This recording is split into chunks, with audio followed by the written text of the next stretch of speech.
you, Yvette. Thank you, all of you. It's all fantastic to see you all here this morning, to be here in Burslem, the mother town of the potteries, where the spades first hit the ground in the construction of the great Trent and Mersey Canal, a fact which, of course, gives its name to Port Vale. Although, for me, if I'm honest, this is better known as the ground where Arsenal came really close to losing the double in 1998. This is true. 2 draws in the cup and a penalty shootout, very close penalty shootout, somewhere just over there. I went out and had a look at the pitch this morning to look at where those penalties were taken from. But today we are here on more serious business, as Yvette said, the launch of Labour's second national mission, to make our streets safe and stop criminals getting away without punishment.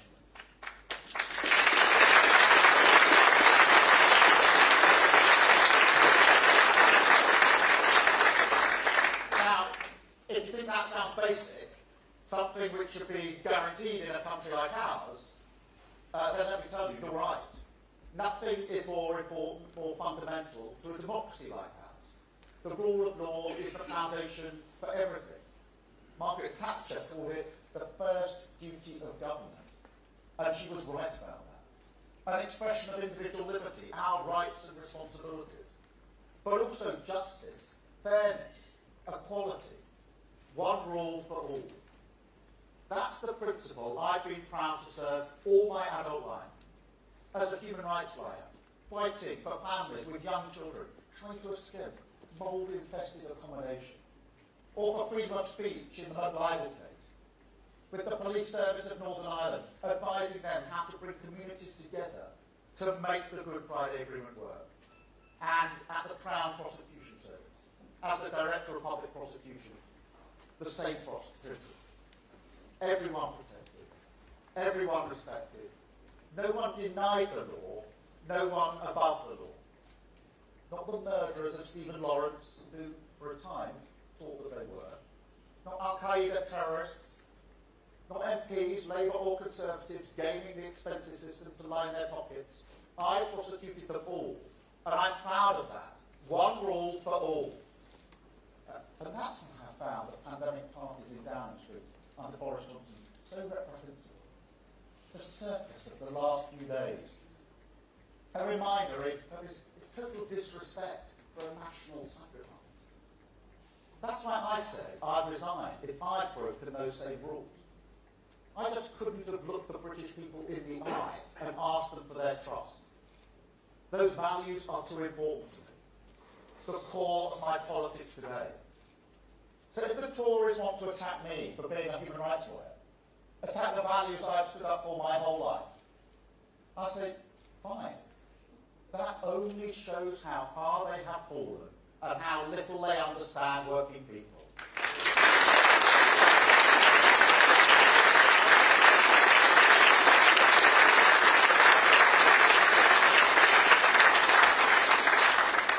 Because whatever the crime, antisocial behaviour, hate crime, serious violence, it's always working people who pay the heaviest price. Working class communities who have to live under its shadow. That's why tackling crime, law and order will always be important for my Labour Party. Fighting crime is a Labour cause.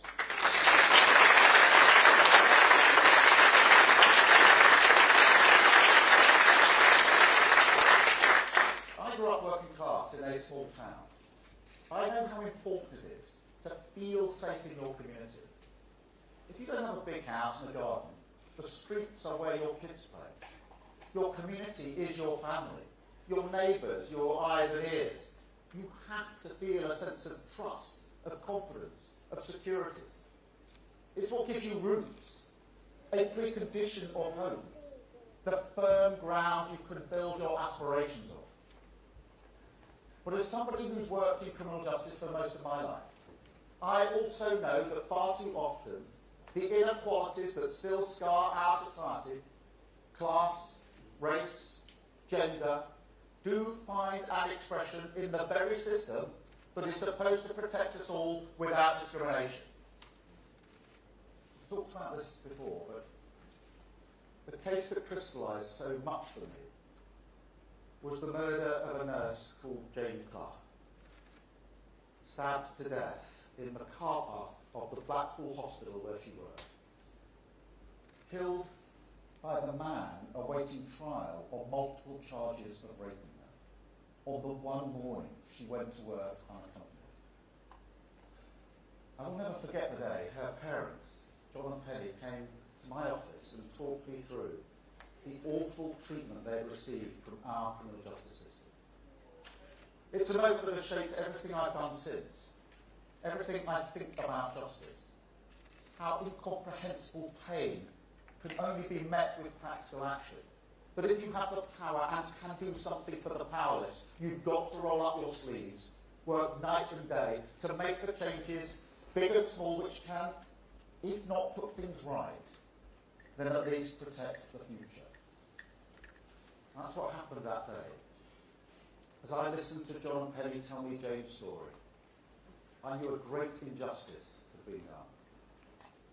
And I made a promise to work with them and make sure no other family would suffer the same fate. So together we changed the guidelines on rape cases in court. And crucially, we forced a change in the law that gave prosecutors the right to appeal against a bail decision. Changes which do give extra protection to women brave enough, like Jane, to place their faith in the system and press charges. But it isn't enough. I know that. In fact, it's why I decided to come into politics. Because the more and more case files I read, the more and more I could see those ugly inequalities at work. You saw it in grooming scandals like Rochdale as well. How good prosecutors and decent police officers, people who hated crime, would end up looking for the perfect victim, casting aspersions based on a way of thinking that was out of date, out of touch with the experience of victims and communities that they needed to serve. Why did you go to the police straight away? Why did you go back to them? Why did you put up a fight? Questions and assumptions that are deeply flawed and have left vulnerable people, working class women and girls especially, ignored, voiceless, denied justice. That's why the mission today matters to me. I'm proud of my previous work, proud of my record at the Crown Prosecution Service, but this is personal. Yes, it's Labour's plan to tackle the crime wave gnawing away at our collective sense of security. Of course it is. But it's also unfinished business in my life's work to deliver justice for working people.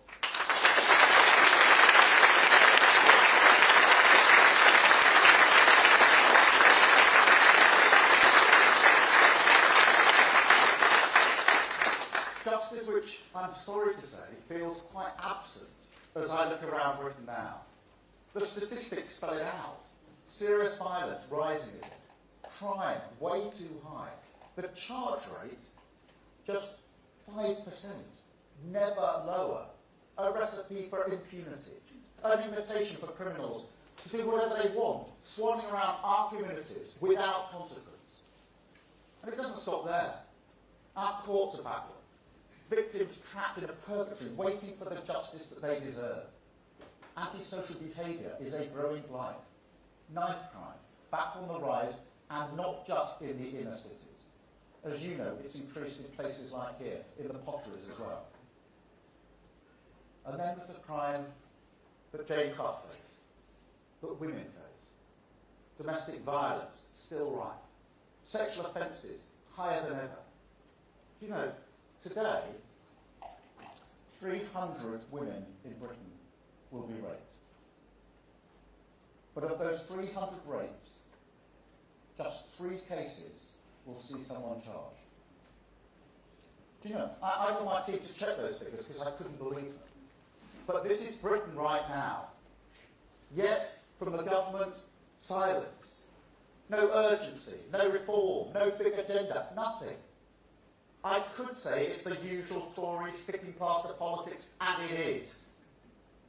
But this is complacency on another level. It's like they can't see the Britain that they've created. Maybe that's it. Their kids don't go to the same schools. Nobody fly tips on their streets. The threat of violence doesn't stalk their communities. They don't see the problems. And so they're complacent about the need for solution, asking outdated questions, making flawed assumptions about victims, policing, crime, about everything, out of touch with the realities of modern Britain. They should try and walk in your shoes for a day or two. Come speak to the teenage girls here at the college in Stoke-on-Trent who told me they're afraid to walk down their high street in broad daylight because they know they'll get harassed. Or the Women's Refuge I visited in Birmingham and see the bruises not just on the arms and bodies but in the souls of the women I met there. The family that wrote to me, hiding, terrified that their father will come back to hurt them again, waiting since 2018 for their day in court. This is the Britain they've created, and they should look it in the eye. Working people don't feel safe. I won't take lectures from them on this. I won't have our commitment to justice called into question. And I won't stop until working people feel protected.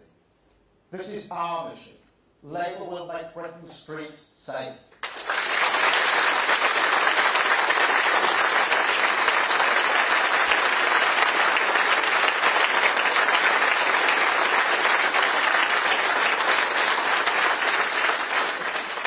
And we will do so, as with all our missions, by bringing people together with purpose and intent, by embracing the challenge that comes with clear accountability, and setting out 4 clear, measurable goals. 1, as I announced on Tuesday, we will restore confidence in every police force to its highest ever level.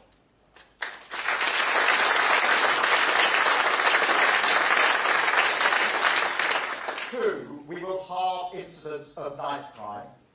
3, we will reverse the collapse in the proportion of crime solved. And 4, by solving more crime, by reducing the number of victims who drop out of the system, we will halve the levels of violence against women and girls.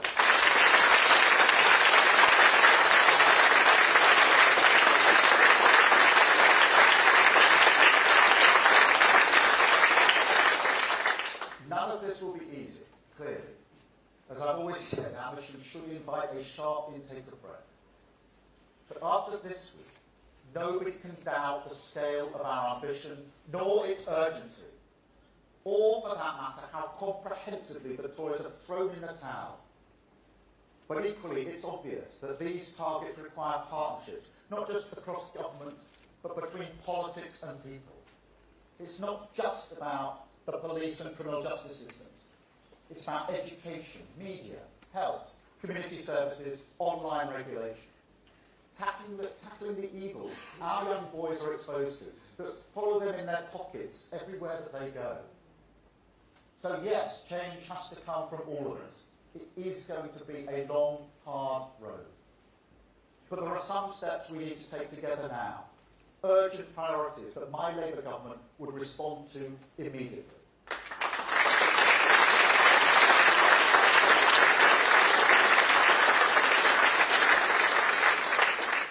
So let me take each of our targets one by one, starting, as I did on Tuesday, with confidence in the police.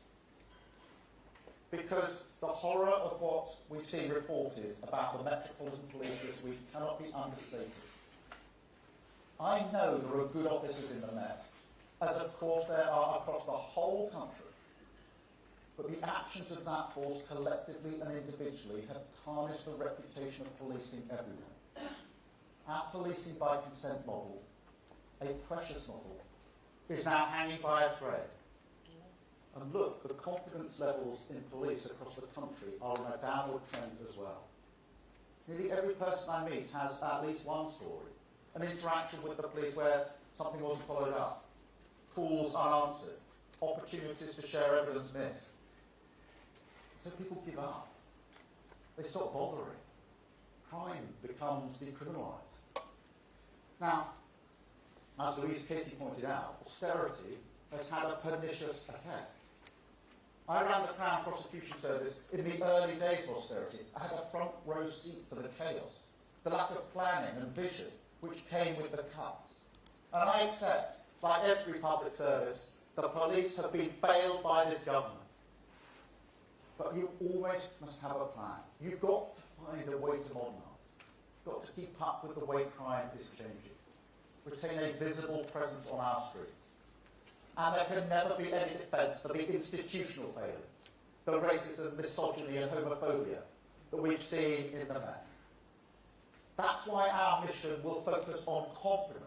It will push us to do the hard yards, to tackle the wider sense of impunity in society, unlock our courts, and lower crime meaningfully without perverse incentives on charge or prosecution rates. Confidence is everything. It's what effective, visible, open-minded policing can provide for the communities that it serves. And as we've seen this week, it's what bad policing destroys. So let me be very clear, the next Labour government will modernise British policing.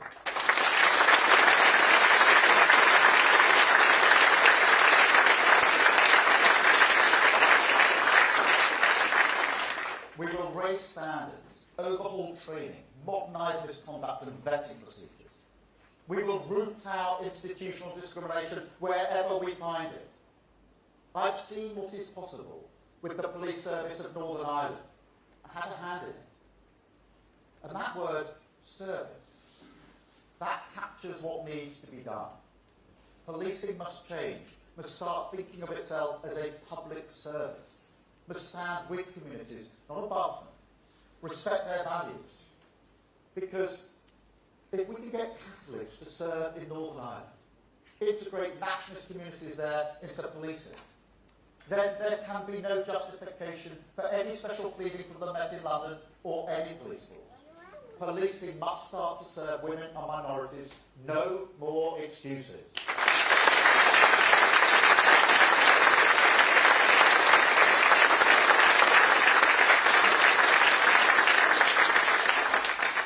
But look, modernising the police is also the first step we need to take on halving violence against women and girls. You can't defeat misogyny without robust policing. But you can't have robust policing without defeating misogyny.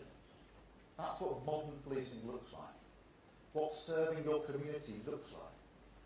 So we'll put specialist domestic abuse workers in the control rooms of every police force, responding to 999 calls, supporting victims of abuse. We'll get a specialist rape unit in every police force. And we'll also set up dedicated rape court. The current prosecution rates are a disgrace. We all know how hard it is for women to come forward. The criminal justice system only ever sees the tip of the iceberg on sexual violence. And that the experience of going to court, the way victims are treated, just doesn't work. I've been pushing for action on this for nearly 10 years. In 2014, I spent 9 months with Doreen Lawrence taking evidence and testimony from victims. In 2016, I wrote a private member's victims bill which had cross-party support. The only reason it's not on the statute book is that we don't have a government capable of looking this problem in the eye. But mark my words, a Labour government is coming and we will bring forward a proper victims law.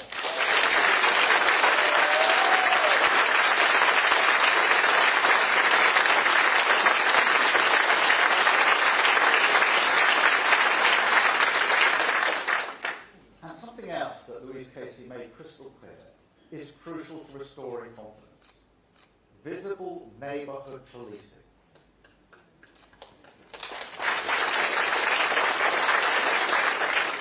We need reform to get more police on the beat, fighting the virus that is antisocial behaviour, fly tipping, off-road biking in rural areas, drugs. Now some people call this low level. I do not want to hear those words. There's a family in my constituency. Every night, cannabis smoke creeps in from the street downstairs into their children's bedroom, aged 4 and 6. That's not low level. It's ruining their lives.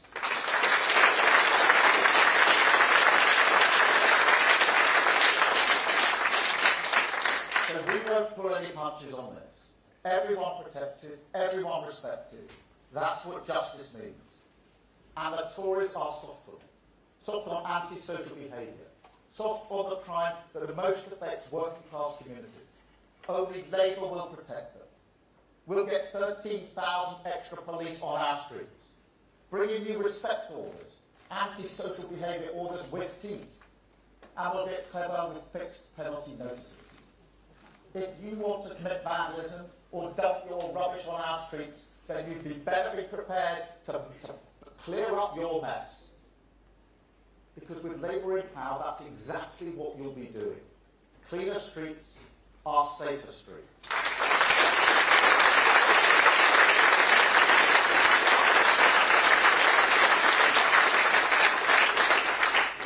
But the reality of today's society, as any parent knows, is that our children need protecting in their homes as well as on their streets. You can't fight behaviour that is learned online, spread online, glorified online, armed only with the tools of the past. Take knife crime. We know so much of this is about prevention, about pulling young boys back before they get in too deep. It's about good youth work, neighbourhood policing, mental health support in every school. We'll do all that. It's about smart legislation as well, about making the criminal exploitation of children illegal, and using that to target the county line gangs who exploit kids to do their dirty work. But it's also about standing up to the big tech companies. Seriously, how can we ignore the fact a child can go onto the internet and buy a machete as easily as a football? It's exactly the same thing with social media algorithms that bombard young minds with misogyny. Both are social evils. Both an example of where greed comes over good. So my message to the big tech companies is this. The free ride is over. If you make money from the sale of weapons or the radicalisation of people online, then we will find ways to make you accountable. You wouldn't get away with it on the streets, and you won't get away with it online.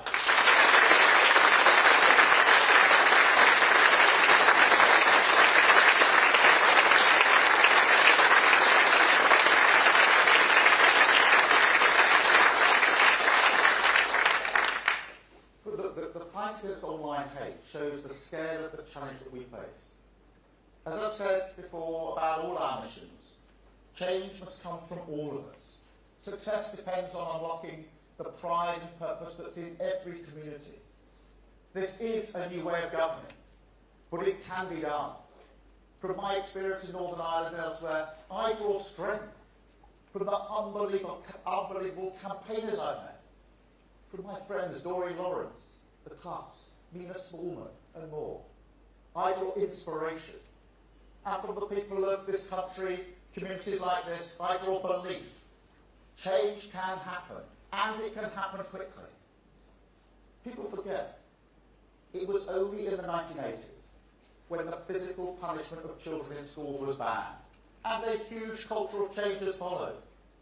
So why can't we imagine a society where violence against women is stamped out everywhere? Why can't future citizens of our country look back at this generation as the one which turned the page on misogyny, which protected our children and made our streets safe?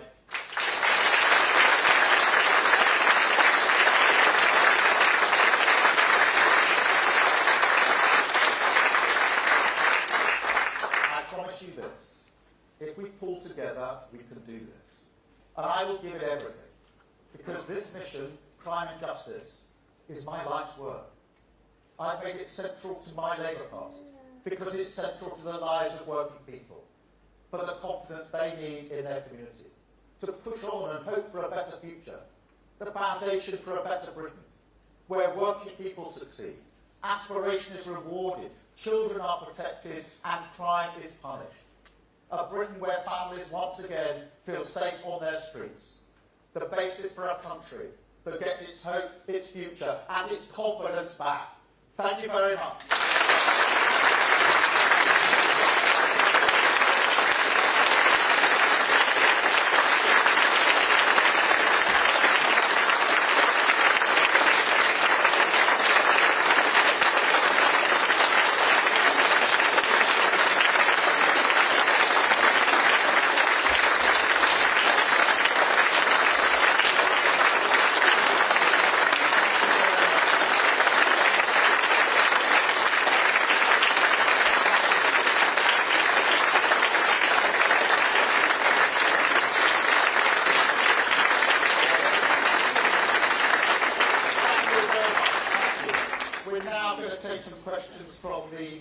I've got a list of those that are here, I hope, starting with Liz from Sky.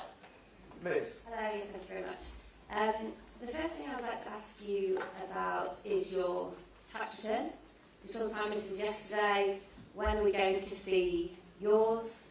Are you going to publish a summary? Are you going to publish it in full? And what do you make of him paying an effective rate of 22%? Is that reasonable, or does that mean the system should be overhauled? And very quickly, if you don't mind, just a short one. Sue Gray, if she is found to have broken the Civil Service Code because of conversations that she had with you, are you still going to hire her? Thank you very much. Let me deal with the question of my tax returns. Now the Prime Minister publishes, I'll publish mine. I hope to be able to do that later on today, so that's very, very straightforward. I'm glad the Prime Minister has published his tax returns. I think that's the right thing to do. Others will obviously analyse those returns. But I do think there's a wider point about choices here, and I'd say this before or after he publishes tax returns, which is the choices they make on tax and the tax system are obvious. They always go after working people. You know, if you look at the last 12 months, 18 months in particular, they always go after working people.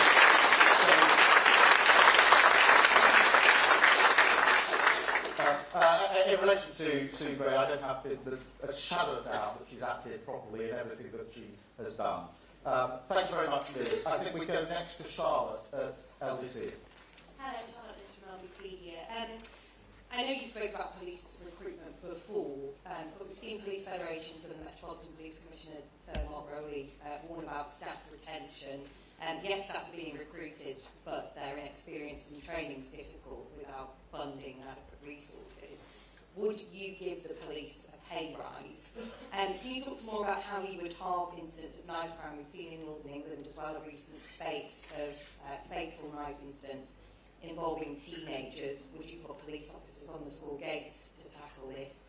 And also, in your role as leader of the Labour Party, was it essential for you, for work purposes, to have a drink with your staff and thank them to boost morale during lockdown?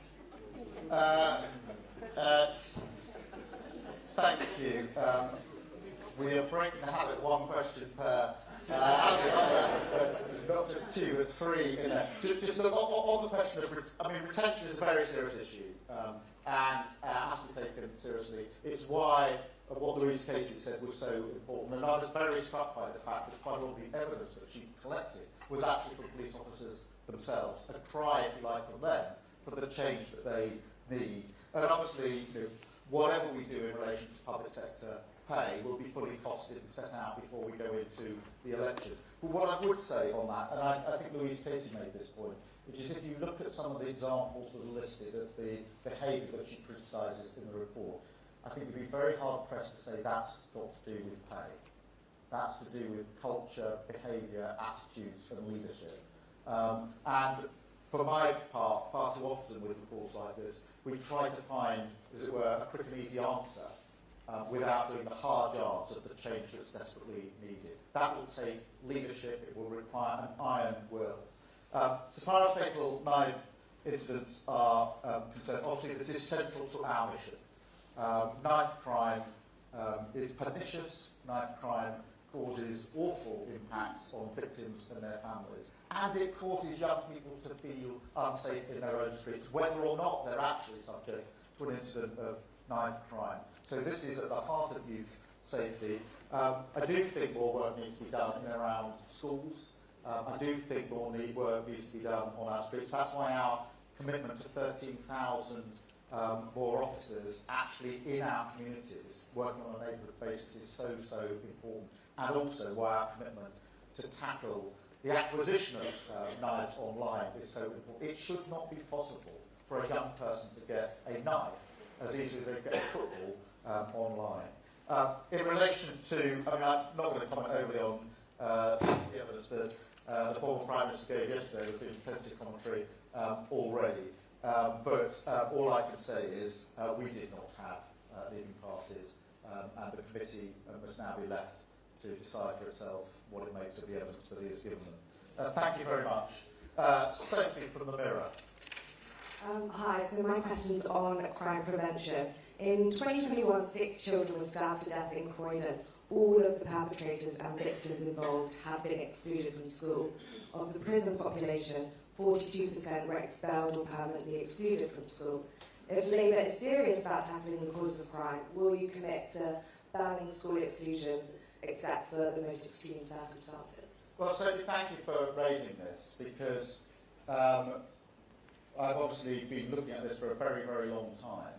And if you look at the likelihood of a young person ending up in prison, then the indicators that are most significant are difficulties at primary school and excluded at secondary school. And that's why it's very important that if we're going to be tough on crime and tough on the causes of crime, you've heard that before and you'll hear it again, because it's central to everything that is the Labour Party.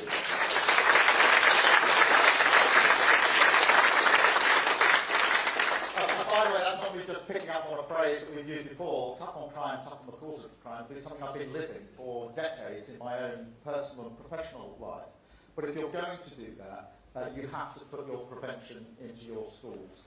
On the question of exclusion, I think that is an important consideration, but what I focused on today, which I do think is vitally important, is mental health support in each of our schools.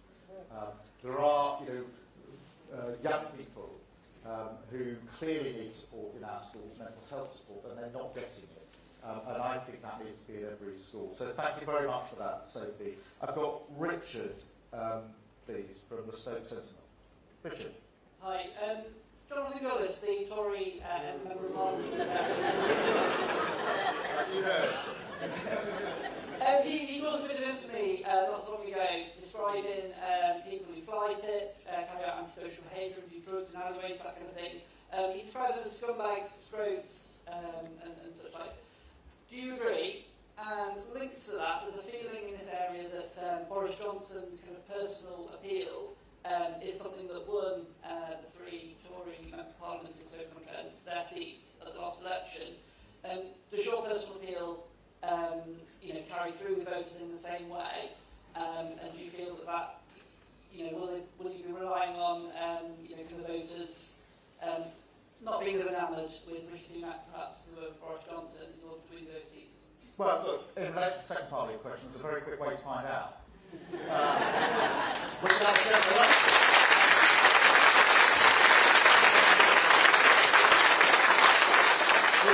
got very good candidates, including around here, to replace some of those candidates.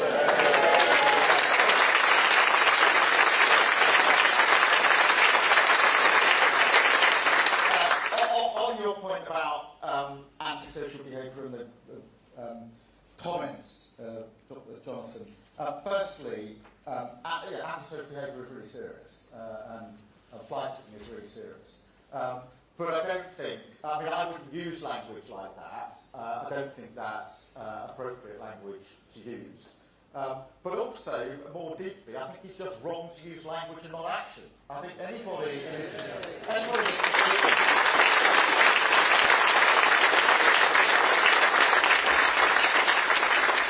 His decision says stop using language which is disrespectful and just trying to gain attention and do something about it.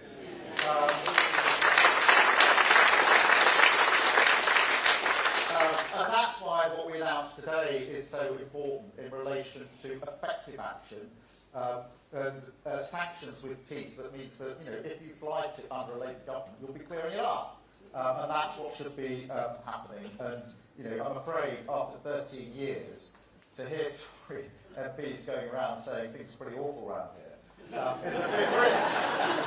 It's just come down from the roof. What's going on? You've been in power for 13 years. That's what's going on.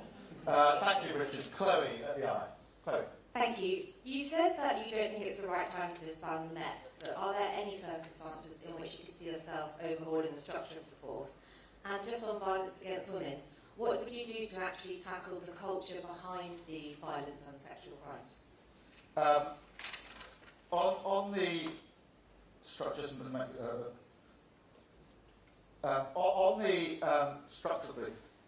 Chloe, I think this is about behavioural change, cultural change, and about leadership. And I say that because I worked in Northern Ireland for 5 years with the police service of Northern Ireland, who were transformed for the Royal Ulster Constabulary. I could see that, yes, you could change personnel and structures, but what you needed to change most of all was behaviours, culture, and that's much, much, much more difficult. I think that something on the scale of what happened in Northern Ireland with the police service in Northern Ireland is now what's needed in the Met. I resist the sort of structural, break it up, headsman's role model, because I've seen that too often before, where when something goes wrong, there's a sort of tendency to say, well, as long as one person goes, then the problem is solved. I've never really believed that that actually solves the problem. And having looked at Louise Casey's findings, I don't think that will be enough in relation to the Met. So actually, it's not that structure is, the ultimate change. I actually think the ultimate change is the behavioural, cultural change, and I think that's much, much harder. I want to back the Commissioner in the action he's taken, but I want him to go further, and he knows that we want him to go further. Thank you, Chloe. Tom, please, from GB News. Thank you. The Prime Minister's tax returns date back to all of his time in Cabinet. Will you be publishing your tax returns for all of your time in Shadow Cabinet? And just on today's announcements, you're pledging more police, more resources, and very tough targets. How are you going to fund all of this? Might it include raising capital gains tax? Yes or no? Tom, on the, I'll hopefully publish my accounts later on today, so you'll see them in due course. In relation to the funding within the police, firstly let me deal with the funding that we've already allocated, which is the 13,000 new officers. We've set out that will come from the waste, frankly, that is there in resourcing and procurement across the various forces. And so there are all sorts of inefficiencies. I saw these for myself. Yvette Cooper's analysed them. So we can fund that from within. But there are other funding commitments that we've already made in relation to the non-dom status, in relation to the VAT exemption for schools. So wherever we've made a commitment, we've set out in terms how we would pay for it. And that's the way we will continue to do this. I just want to add one thing, because it is really important, and that is that, yes, funding and money is always important when it comes to any public service, including the police. But reform is also important. I saw this when I was running the prosecution service. We needed to reform. I've already said about the National Health Service. Again, you could say the National Health Service needs more money. But again, with every public service, you can put more money in the top. But if you really want to change the outputs, then it's reform as well. And that's why what I've said today is a lot about the reform of police and confidence in policing, as well as the money element. Thank you very much, Tom. Jack from The Sun. Jack. Thank you, Zakia. We've learned today that dangerous foreign criminals went on to commit even more awful crimes after you campaigned to stop them being deported just 3 years ago. Do you now regret that, and would you like to say sorry to their victims? Well, Jack, look, what I'd say is this, that I think most people are fed up to the back teeth with a government that is seeking to blame everybody else but themselves for the problems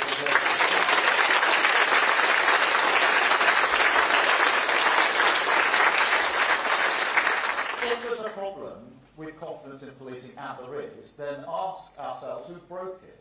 If there's a problem with our criminal justice system, and there is, then ask yourself who broke it. If there's a problem with our asylum and deportation system, then ask yourself who broke it. Frankly, for a government, 13 years into power, to cast around and blame people, anybody else but themselves, for what's going on, shows just how desperate they are. I'm afraid it's casting around.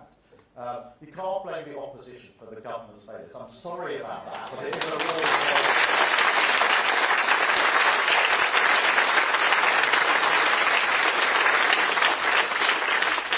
Amy from The Telegraph. Amy. Thank you. So, just another question on tax, if I may. So some of your MPs have suggested the Prime Minister paying 22% tax is unfair. Would you consider taxing wealth at the same rate as income?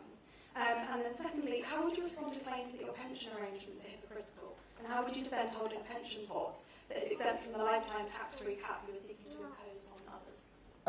Look, Amy, in relation to tax, obviously we'll set out our position as we go into an election. I think others will analyse the Prime Minister's financial details. They're there for all to see. In the end, that goes back to the point I made about the choices that are made. When this government has had to raise taxes, it's always gone for the same people. which is working people. And I think that's now writ large in relation to what we've seen in the last 24 hours. In relation to my pension scheme, I mean, let me just take that head on, if I may. Firstly, it was a government pension scheme put in place for DPPs. So that's why it was a statutory instrument. It's a government-run scheme. I'm absolutely committed to changing what the government did last week, which was to give a tax cut to the wealthiest 1%. Now, by the way, we're also committed to reversing our jobs. But let me go further than that. I don't intend that to exclude me. And therefore, I haven't taken advantage of this, no tax advantage, nor do I want one. So when we reverse that change the government put in place last week, I will be included within that. Whatever change is needed within legislation or anything else, I'm very happy, want to be, and will be in the same position as everybody else in this country. So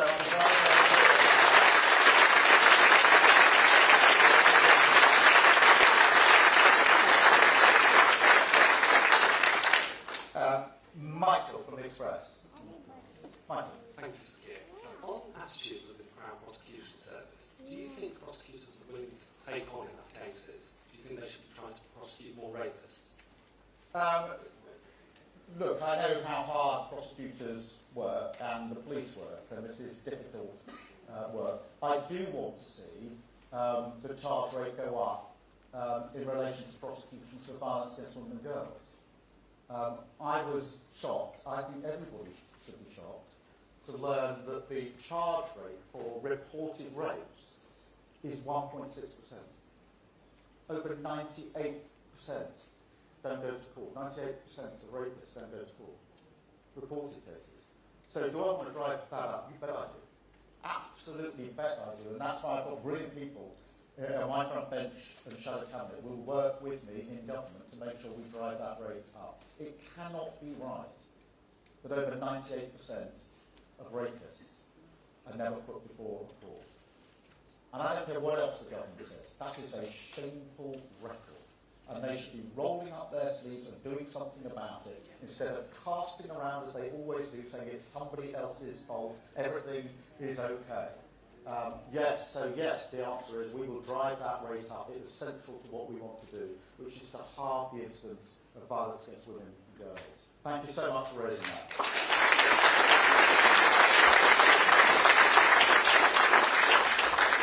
Jess.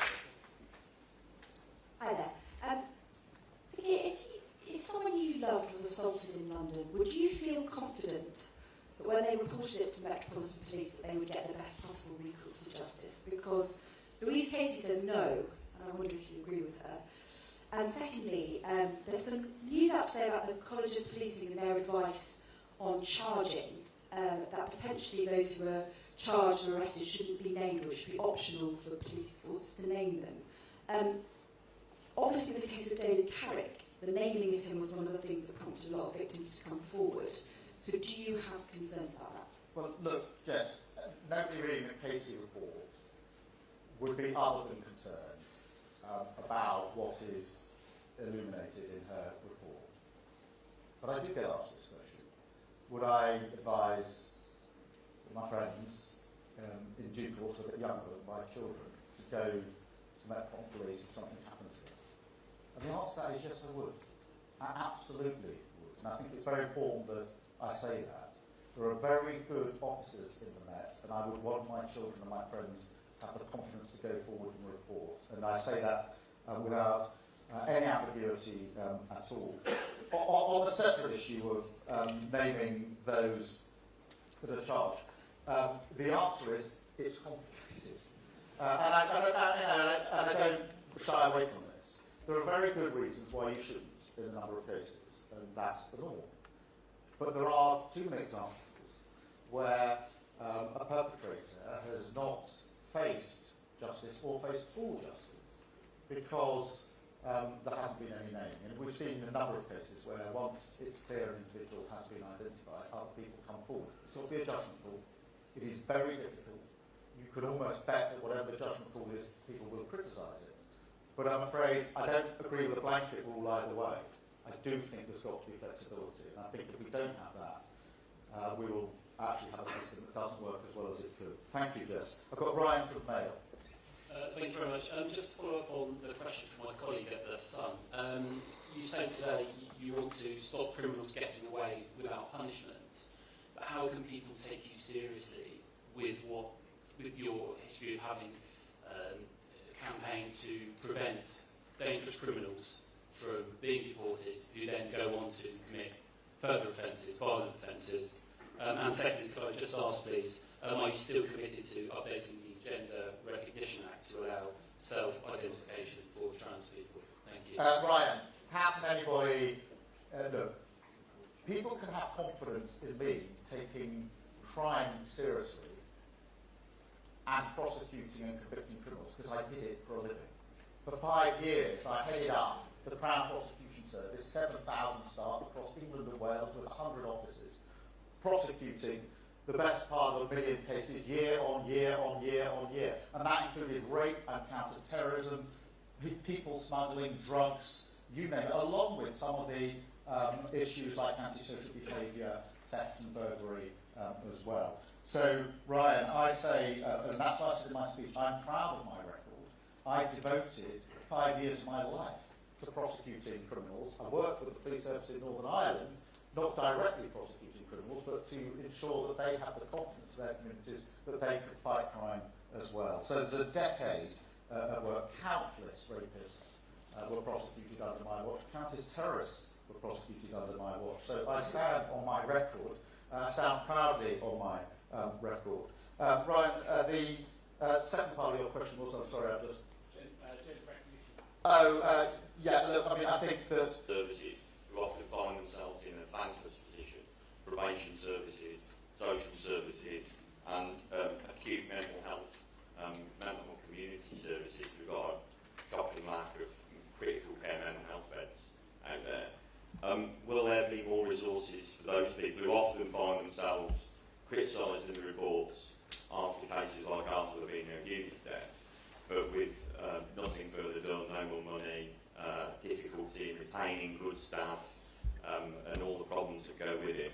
What will Labour do about that if they were in government? Yeah, Richard, thank you for raising that, because it's a really important point. One of my frustrations when I was running the prosecution service within criminal justice was that it felt like it was in a silo, separate from social services, from education, from mental health, from health, when, in truth, for very many cases that I saw, there was always an opportunity where action could have been taken in other departments that supported or helped reduce crime. So, Richard, the first part of the answer is that, and I said it in my speech, this has to be something which is done across different departments.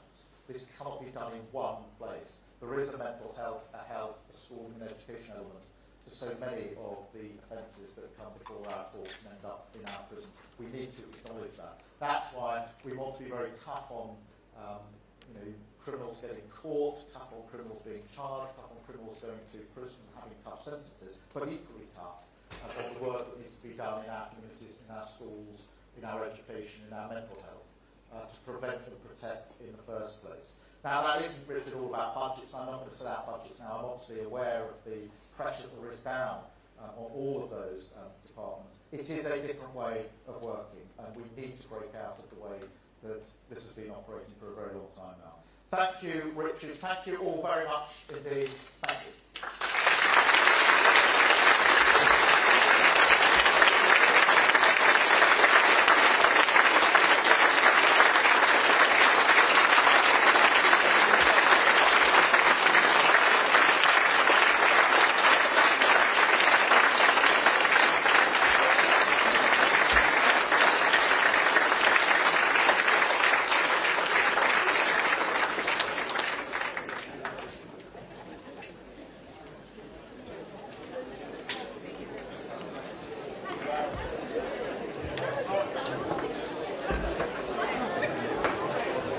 So low. To get the It's up quite high. yeah. I think by the time we wind up